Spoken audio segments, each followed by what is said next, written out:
Contento, la verdad estoy muy contento de que me haya Coleman hoy para poder compartirles, agradecido con Dios también por la oportunidad que me da de estar aquí, de regresar. Una vez aprovecho para despedirme por este año, es el último fin de semana que vengo, ya el próximo regresamos 30 de enero más o menos, regresamos igual al ministerio, otros meses por acá, pero por este año ya hoy de mi parte es el último, tengo que regresar a trabajar a Guadalajara, a visitar a mi iglesia, a visitar a mi familia. Ahorita todavía por ahí creo que les acompaña la siguiente semana, ellos se vienen todavía de Pachanga la siguiente semana. Yo quería, pero no pude al final, así que agradecerles el recibimiento, el amor que han mostrado. Ya es ahora sí como una serie, ¿no? Mi segunda temporada aquí, mi segundo año aquí ahora, y bueno, agradecido con Dios por estar aquí. Vamos a ver esta mañana un poquito sobre lo que les escribe Pedro a los expatriados, y vamos a aprender algunas verdades prácticas. Espero que pueda servirles, que sea de bendición como lo fue para mi vida estar estudiando y leyendo este capítulo que es el 4, pero antes de comenzar quisiera que leyéramos el 1:1 de primera de Pedro. Quisiera que me acompañaran ahí en sus Biblias. Dice así: Pedro, apóstol de Jesucristo, a los expatriados de la dispersión en el Ponto, Galacia, Capadocia, Asia y Bitinia. Entonces a ellos va dirigida esta carta y vamos a orar. Señor, agradeciéndote, Padre, agradeciéndote, Dios, la oportunidad que me das de exponer tu palabra, Señor, pidiéndote, Padre, que podamos entender, podamos aplicar, Señor, esta palabra, tu palabra, Señor, a nuestra vida. Señor, que podamos tener un corazón sensible y que podamos tener un cambio hoy esta mañana con tu palabra, Padre. En nombre de Cristo Jesús oramos. Amén. Bueno, Pedro les escribe a los de la dispersión, a los expatriados.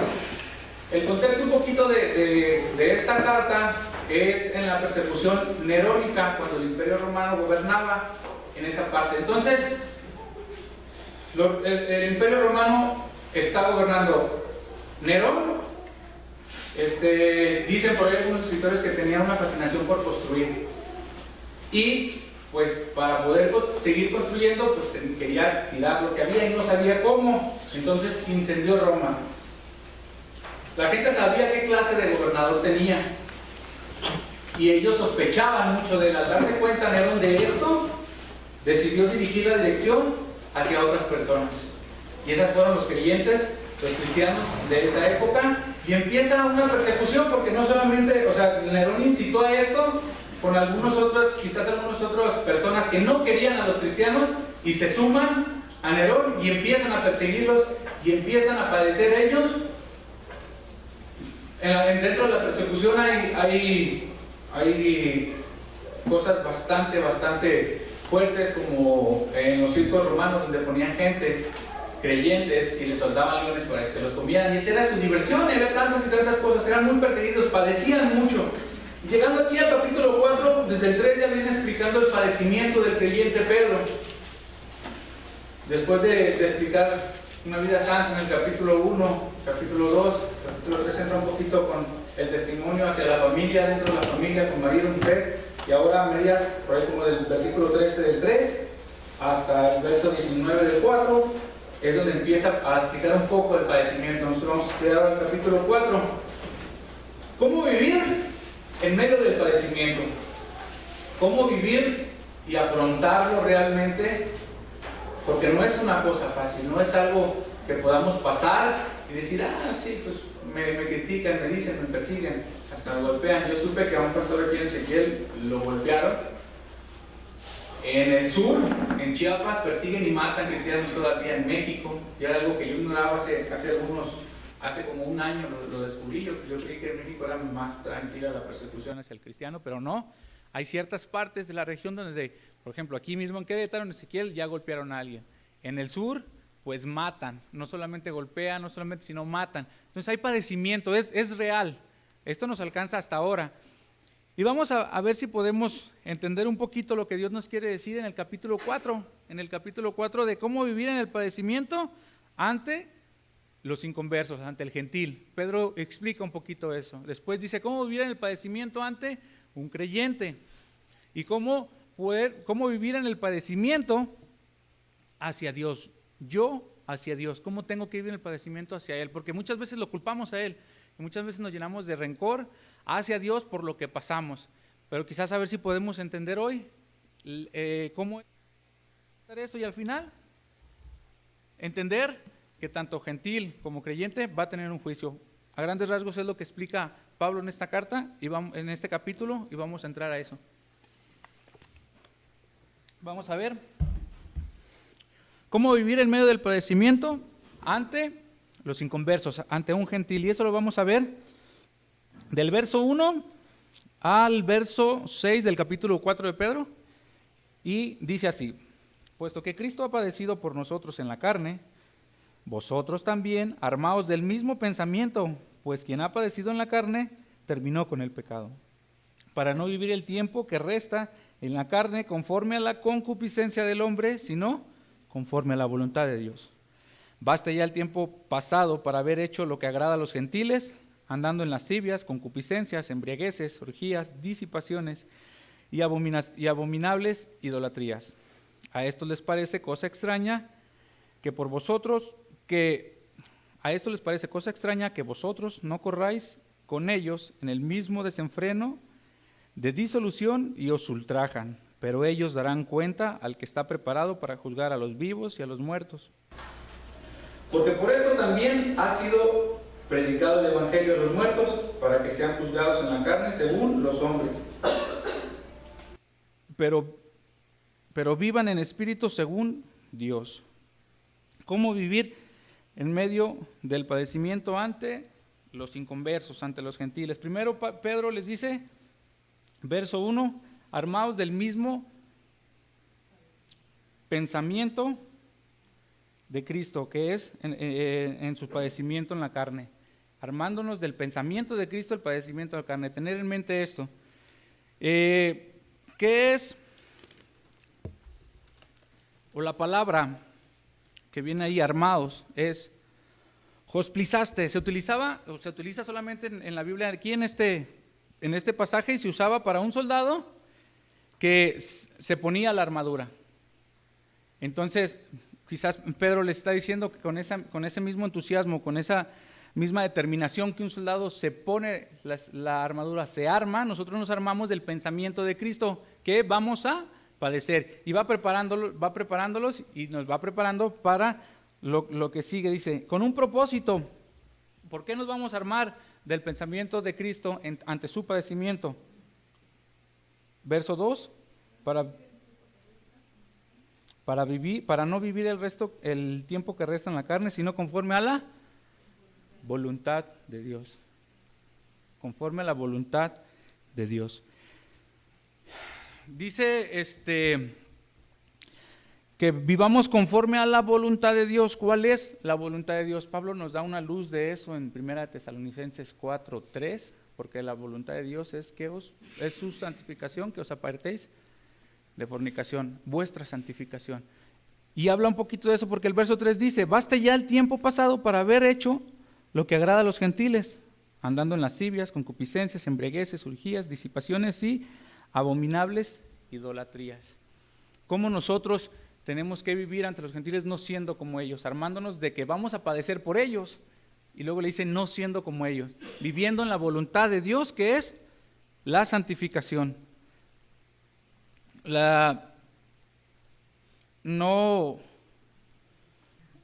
Quizás no tenemos un pecado de los de antes, dice, porque ya basta ya el tiempo pasado para haber hecho lo que agradó a los gentiles, ¿no? O quizás sí. Aquí nosotros nos debemos de examinar y ver si nosotros estamos arrastrando un pecado pasado que hacíamos cuando estábamos antes sin Cristo, y eso ya nos toca a nosotros. Pero quizás no, y quizás digas, bueno, a mí no me toca esta parte. Bueno, ahora vamos a ver cómo es con los hermanos. Antes de eso quisiera explicar un poquito el verso 6, porque por esto también ha sido predicado el evangelio a los muertos, para que seáis juzgados en la carne según los hombres, pero vivan en espíritu según Dios. Es un verso conflictivo porque dice que ha sido predicado el evangelio a los muertos. Y hay tres cositas o tres interpretaciones de esto. Es los que están muertos espiritualmente, unos lo interpretan así: los que están muertos espiritualmente sin Cristo, a ellos hay que predicarles el evangelio. Hay otro que dice: los que escucharon, creyeron el evangelio y están muertos, un creyente muerto. Esa es otra interpretación. La tercera interpretación dice que los que murieron sin escuchar el evangelio, y si lo interpretamos así, esto nos da pie a que un muerto puede recibir el evangelio. Hebreos 9:27 dice, como está escrito para los hombres que mueren una sola vez y después de esto, el juicio. Entonces, esa interpretación no es bíblica. Y por supuesto no tiene un sustento, ¿no? Quizás la que a mí más me convence es la primera. Dice que los que están muertos espirituales, a esos hay que predicarles. Para eso se les predica el evangelio. ¿Por qué? Porque van a enfrentar un juicio. Y no van a tener excusa de decir no sabía. Entonces, a ellos, y es la parte que nos toca a nosotros, hay que predicarles el evangelio. ¿Cómo vivir ante el padecimiento, ante un inconverso? Es, una, no siendo como ellos, y dos, predicándoles el evangelio, porque van a ser juzgados. Es como tenemos que vivir en medio del padecimiento.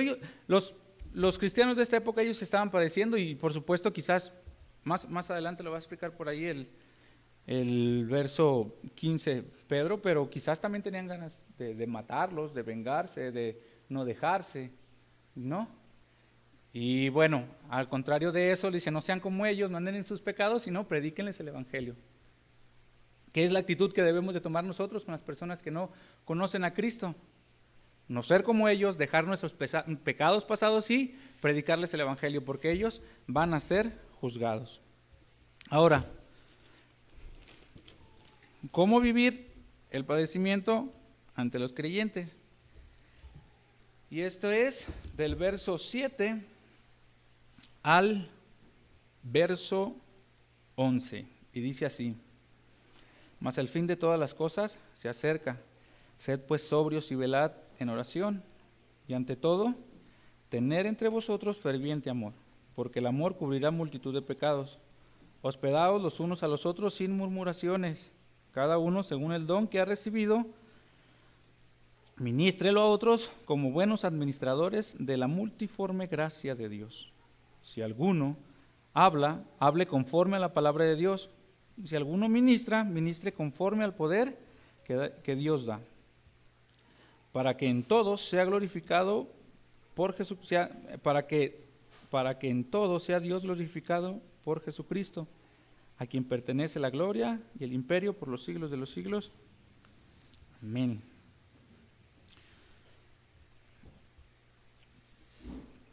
Verso 8 dice Pedro: en todo tened entre vosotros ferviente amor. Entre nosotros tener ferviente amor. ¿Por qué se los diría? Porque están en persecución, porque quizás no se ayudan entre ellos, porque quizás hasta se despreciaban. Decían, hospédelos sin murmuraciones, dice el verso 9. Quizás hablaban entre ellos de sus hermanos, y quizás porque a lo mejor algunos se querían vengar o se vengaban y murmuraban de eso, o murmuraban del tonto que se dejaba. Quizás puede tener muchas implicaciones lo que les está diciendo aquí Pedro, pero ¿qué nos toca quizá para nosotros? La palabra ferviente viene de la raíz de eketené, que significa estirado o esforzar. Lo usaban para describir el músculo de un atleta que se esforzaba. Y eso es lo que les está diciendo: esfuércense en el amor entre creyentes, porque no es fácil en medio del padecimiento, en medio de la persecución, quizás lo que ellos estaban viviendo. Ahora, ¿qué es para nosotros, hermanos? Es mirarnos. Y quisiera que lo hicieran así sentaditos y giraran su cabecita y voltearan a ver a todos los hermanos que estamos en la iglesia. Háganlo, volteen. y véanlos a todos. Véanse. La otra vez hablaba Coleman y decía que nos costaba amarnos. Bueno, dice que aquí no, que no, en otras iglesias, en esta no. Bueno, es así, nos cuesta amarnos y no podemos negarlo.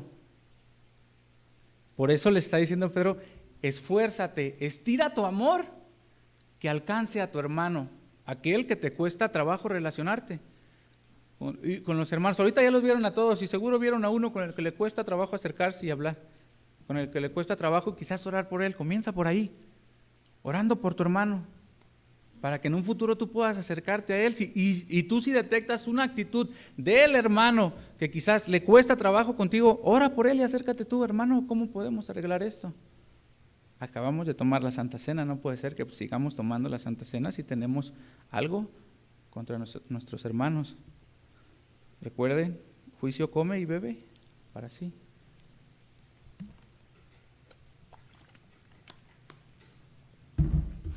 Hospedando, filoxenoi, literalmente siendo amigable con el extranjero.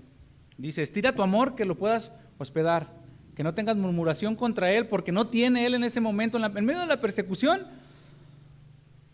estaban siendo ultrajados, perdían sus bienes, perdían el trabajo, no les daban trabajo porque eran creyentes, aún algunos los tenían presos, los mataban. Entonces, cuando alguien quería refugiarse, pues tenía que ir a un hermano, y si un hermano no le ayuda, pues ¿cómo?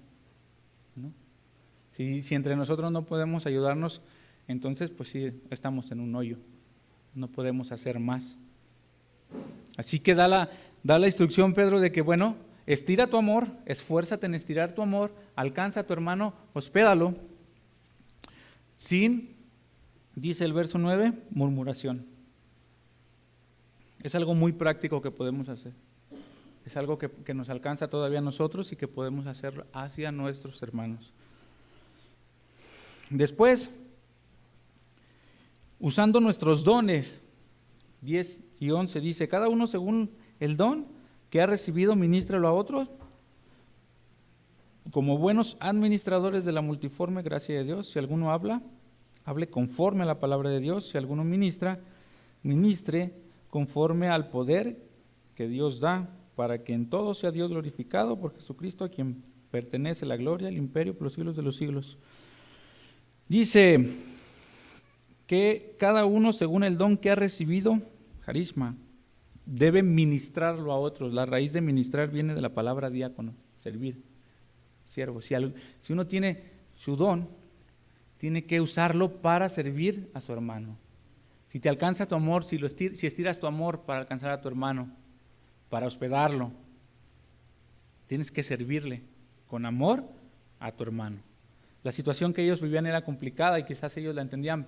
Nosotros, si nos cuesta hablar con un hermano, mucho más nos va a costar invitarlo a la casa a tomar un café, a compartir un rato, a saber cómo están. No necesariamente tiene que, en la mesa de un cristiano tiene que ser plática de teología todo el tiempo, saber cómo está, saber sus necesidades, saber si puedes ayudarlo y si puedes servirle de esa manera.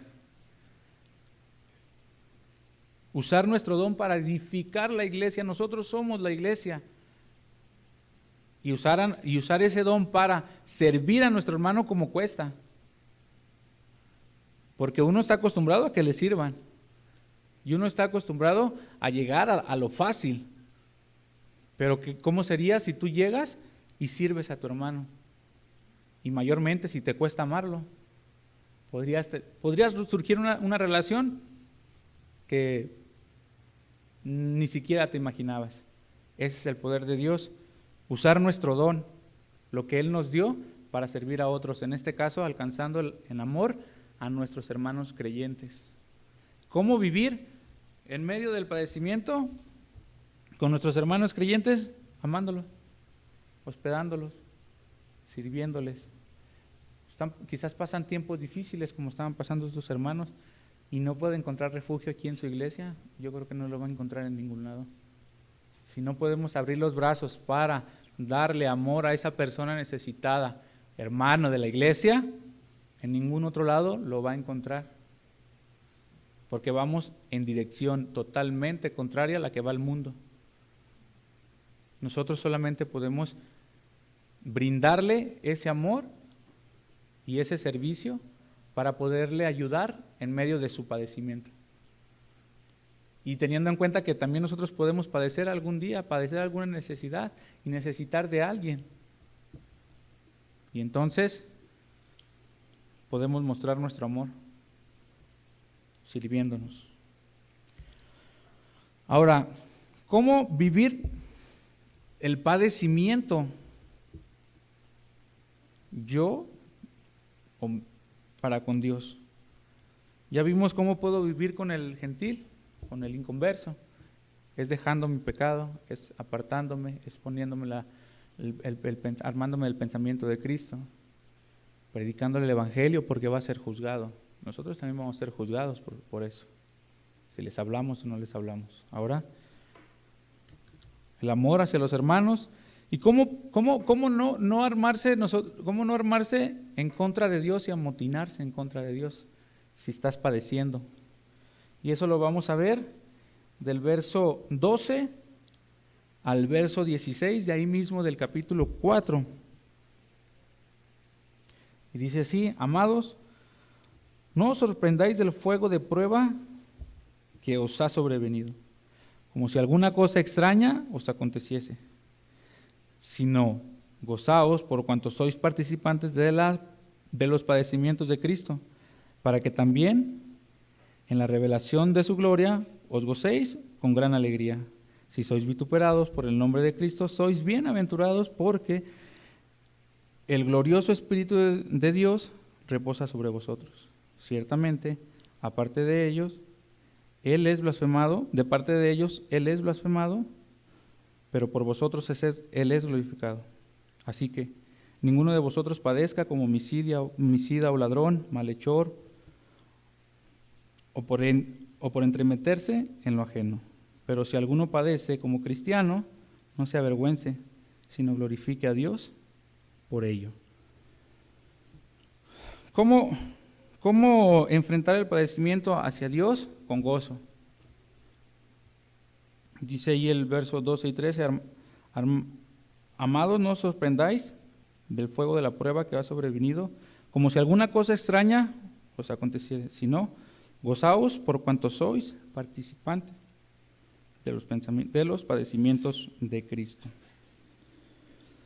No os sorprendáis, literalmente podríamos traducirla como no se maravillen, no os maravilléis, no se maravillen de que venga este fuego de prueba. Quizás mencionaba el fuego de prueba por el fuego que se les achacaba a ellos del incendio en Roma.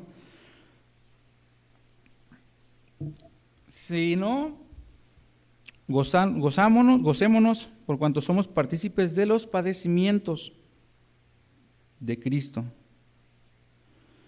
La palabra padecimientos viene la raíz viene de koinoneo, de comunión, de compartir. Que compartamos, que nos gocemos al compartir los padecimientos de Cristo. Él murió por nosotros y pagó, y la deuda está saldada. No es agregarle más a eso, sino que si padecemos por los sufrimientos, gozarnos de eso y manteniendo el gozo. ¿Y por qué debemos gozarnos? Bueno, quisiera que alguien me leyera Romanos 8:17. Y el gozo es porque vamos a ser glorificados en Él. ¿Quién me puede leer Romanos 8:17?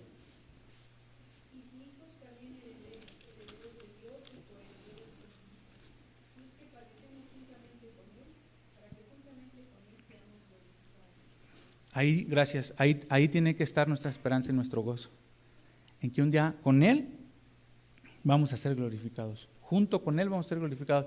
Es complicado pensar que en medio del padecimiento podamos enfrentarlo con gozo. El viernes llegó una persona aquí a la casa pastoral y decía, bueno, contaba una historia que venía de la frontera, que había sido deportado y que había sido abusado dentro del camino, que le habían quitado el dinero. Bueno, Tenía toda una historia y se decía creyente, decía que se congregaba allá en Estados Unidos. Y yo le quería compartir un poco porque dijo, la verdad vengo por consejería, más que por nada, porque mi fe pues está fallando. Y ahí, platicando con él, yo le compartía pensando en esto, que pues también debíamos de enfrentarlo con gozo. Y él me decía, ¿tú te gozarías de caminar por la carretera con un pie mal y las costillas rotas? Me puso a pensar.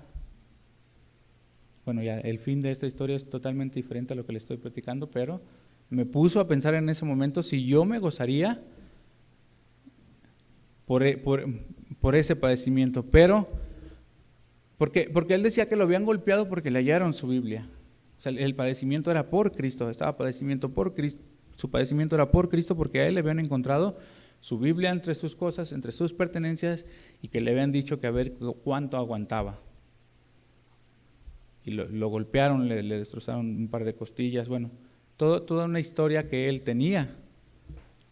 Digo que tenía porque si quieren saber el final de esta historia pueden acercarse con Carlos, conmigo, con Ariel, y podemos contarles que es totalmente diferente a lo que él me estaba diciendo, pero bueno, él traía esa historia y él decía que lo habían golpeado, y me puso a pensar realmente si yo estaría gozoso en medio de eso.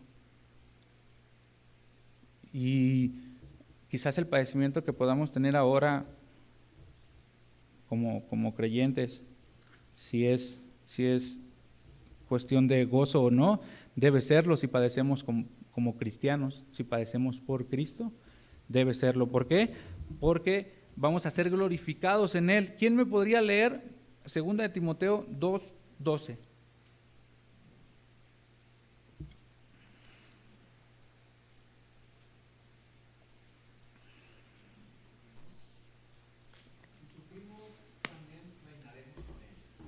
Sí. Gozosos en el, gracias doctor, gozosos en el padecimiento, porque vamos a reinar con Él. Vamos a padecer aquí, no es algo nuevo. Y la iglesia primitiva padeció más y sufrió más. Pero teniendo en mente que un día vamos a ser glorificados con Él y que en un día vamos a reinar con Él. Vamos a estar en su presencia, vamos a reinar con Él, vamos a pasar a su presencia. Y bueno, tener en mente eso en medio del padecimiento creo que nos va a ayudar a sobrellevarlo. Creo que el día que estemos pasando por algo difícil, si ahora mismo estás pasando por algo difícil, piensa en esto, piensa en el gozo que te debe de dar un día ser glorificado con Él, un día reinar con Él. Las palabras que les está diciendo Pedro tienen que ser de aliento para ellos. Y si lo son para ellos, tienen que ser para nosotros, porque nos alcanza a nosotros. Así que la estaban pasando complicada los hermanos en la iglesia primitiva, específicamente los que les estaba escribiendo Pedro, pero les dice, vamos, sí se puede, puedes tener gozo en medio del padecimiento. ¿Qué más podemos tener en mente? Que somos bienaventurados. El verso 14 dice, si sois bienaventurados por el nombre, si sois vituperados por el nombre de Cristo, sois bienaventurados, porque el glorioso Espíritu de Dios reposa en vosotros. Ciertamente de parte de ellos Él es blasfemado, pero por vosotros es glorificado. Bienaventurado. Pedro está haciendo referencia al sermón del monte. Y quisiera que me acompañaran ahí a Mateo 5.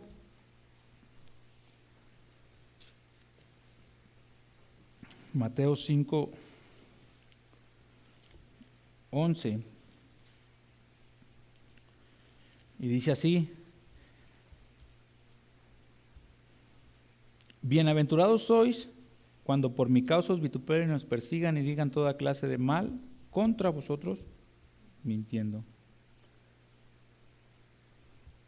Y cómo ser bienaventurados y cómo ser muy felices.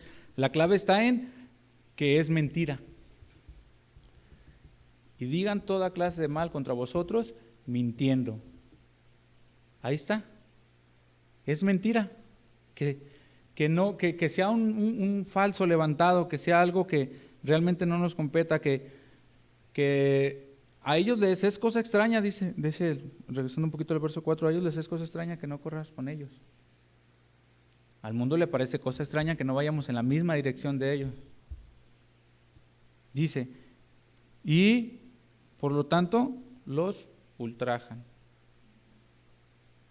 Entonces, somos bienaventurados en el momento en que es una mentira eso, y si es verdad, entonces estás padeciendo en la carne, estás padeciendo por lo que hiciste, no estás padeciendo por el nombre del Señor Jesucristo. Hay que saber diferenciar y hay que hacer un examen en nosotros mismos del padecimiento, cómo es y por qué es, y por qué estamos padeciendo y por qué está sucediendo ese padecimiento. Podemos tener gozo, podemos ser bienaventurados en el padecimiento, pero también podemos darle gloria a Dios. Dice el verso 14 al 16, por el Espíritu, si sois bienaventurados por el nombre de Cristo, vituperados por el nombre de Cristo, sois bienaventurados, porque el glorioso Espíritu de Dios reposa en vosotros. Ciertamente, de parte de ellos, Él es blasfemado, pero por vosotros es glorificado. Así que ninguno de vosotros padezca como homicida, o ladrón, malhechor, o por entremeterse en lo ajeno. Pero si alguno padece como cristiano, no se avergüence, sino glorifique a Dios por ello. El glorioso Espíritu de Dios se refiere al Espíritu Santo. El Espíritu Santo que mora en nosotros como creyentes, el Espíritu Santo que está en nosotros. La referencia que podemos dar es Isaías 11:2 y Mateo 3:16, donde viene el glorioso Espíritu de Dios, referencia al Espíritu Santo, al que vive en nosotros. Por lo tanto, por tener al Espíritu, por ser creyentes, por ser cristianos, vamos a padecer, vamos a tener padecimiento. Dice que ninguno, vamos a padecer, vamos a dar gloria a Dios. Dice, ellos blasfeman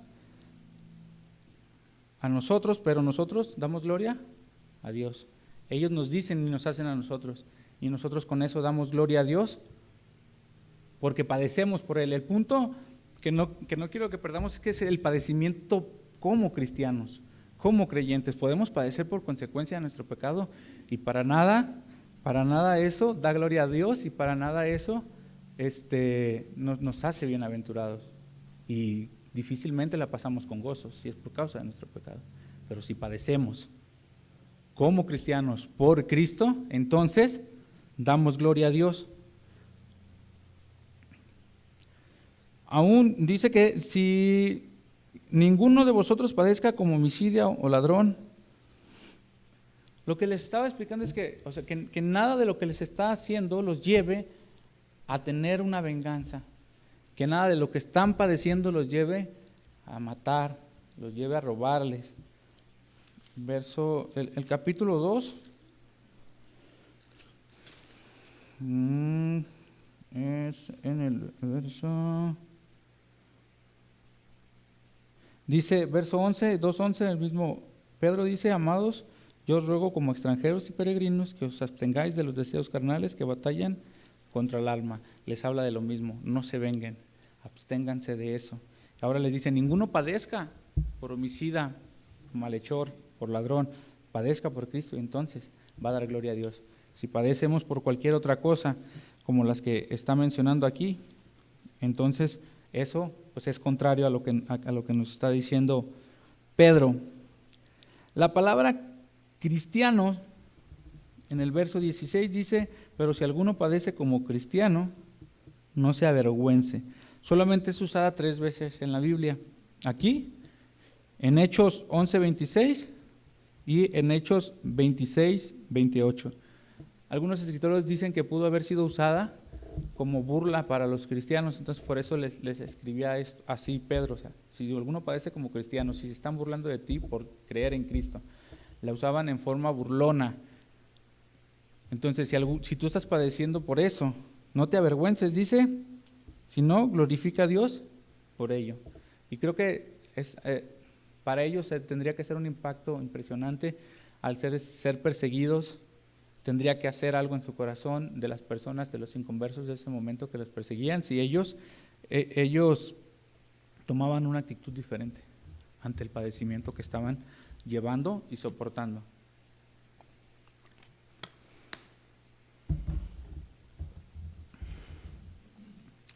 Entonces, si padecemos como cristianos, damos gloria a Dios, pero en medio del padecimiento tiene que haber gozo, pensando que vamos a ser glorificados con Él, pensando que vamos a reinar con Él, pensando que podemos ser bienaventurados en medio del padecimiento, siempre y cuando lo que nos achaquen sea mentira, y podemos dar gloria a Dios por todo lo que está. Y los últimos versículos dice así, del 17 al 19,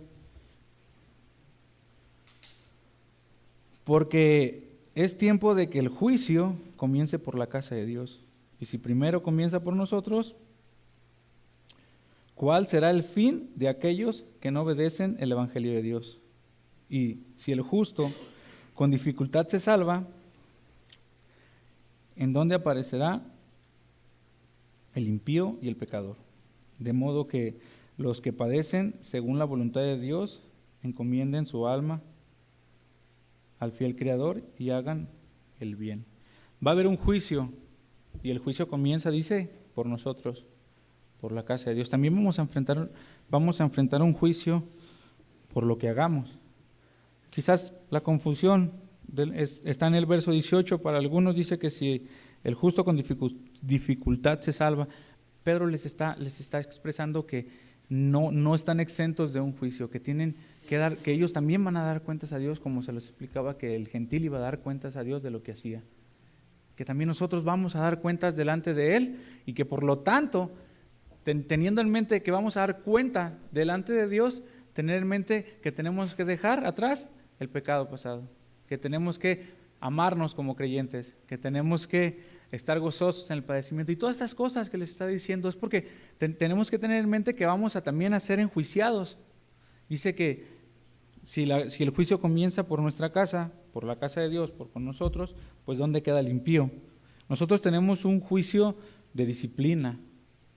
Nosotros en la tierra, si tenemos algún padecimiento, aquí nos van a enjuiciar en la tierra, en vivos, nos van a disciplinar.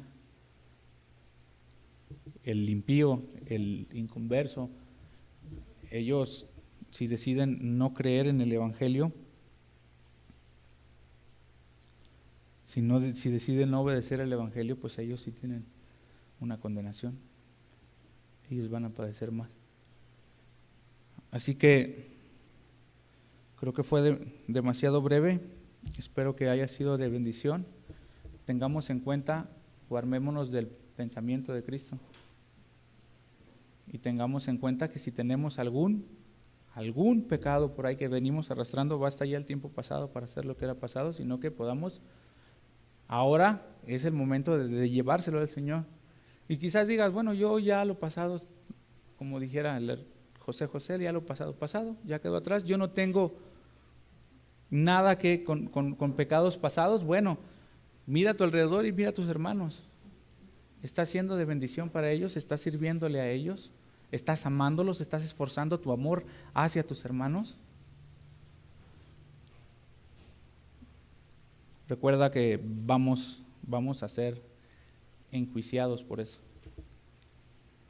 Así que quisiera que termináramos y que pensaras en eso, que pensaras si hay algo que entregarle al Señor esta mañana, que pensaras si hay algún hermano. Y no te esperes, en serio, no te esperes. Si hay algún hermano que te cuesta amar, y si hay algún hermano que te está costando, ve a él, acércate, ora por él, tómense un café, platiquen, reconcíliense. Vamos a orar.